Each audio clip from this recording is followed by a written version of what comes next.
జై తెలంగాణ. రైతుల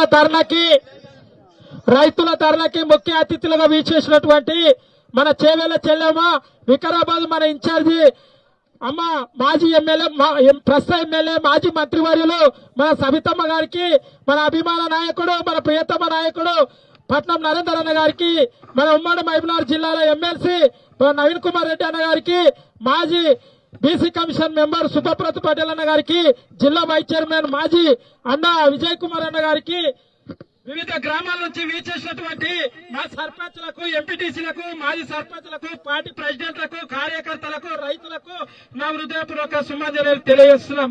ఈ రోజు కొడంగల్ నియోజకవర్గంలో ఏం జరుగుతుందంటే ఆయన టీవీలో కూర్చొని గప్పాలు కొడతాడు. మరి ఇక్కడ కాన్స్టిట్యున్సీలో ఓట్లేసిన రైతులని మూలకు దొబ్బి మా దళితాబాద్ మండలంలో ధర్నా చేస్తానని ఇది వరకు మన అధ్యక్షులు చెప్పినట్ల నిజంగా ఈ రోజు ఏం జరుగుతుంది?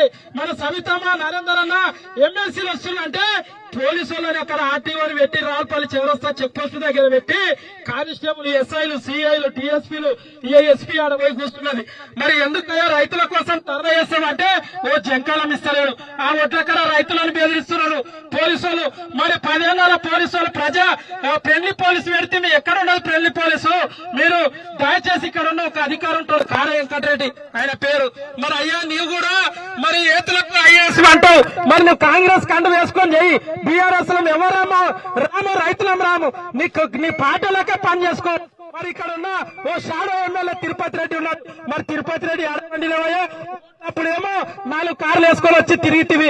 మరి వడ్లప్పుడు రైతులు జాసమరారా తిరుపతి రెడ్డి, మత్తులనేమో రాళ్లతో కొట్టితే బుద్ధి వస్తే కోడంగాలే వస్తలేడు. ఇక మీ అన్నదమ్ముల కొట్లట మాకు తెలియదు. అని మా రైతులు ఇక్కడున్న మండల నాయకులు ఉన్నారు, కాంగ్రెస్ మండల నాయకులు హాంబోతుల్లాక తింటున్నారు. ఊర్లో ఏదున్నా ఖర్చనే, ఏ రైతు బంధు ఖర్చనే, ఏ రైతు బీమా ఇస్తేనే ఖర్చనే, లేకుంటే పెన్షన్లు ఇస్తే ఖర్చనే, ఇందిరమ్మ ఇండ్లు ఇస్తే వాళ్ళు కాంగ్రెస్ నాయకులే.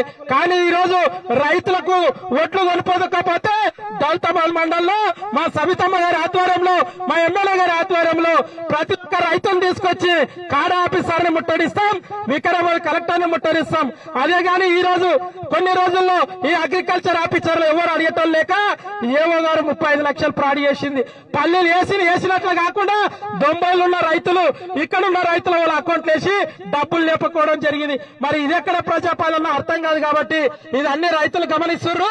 వచ్చే ఎలక్షన్ లో చెంపపెట్టుగా గెలిపించి మన నరేందర్ అని భారీ మెజార్టీతో గెలిపిస్తారని మనవి చేస్తూ ఈ అవకాశం ఇచ్చిన అందరికీ ధన్యవాదాలు తెలియజేస్తూ ఇప్పుడు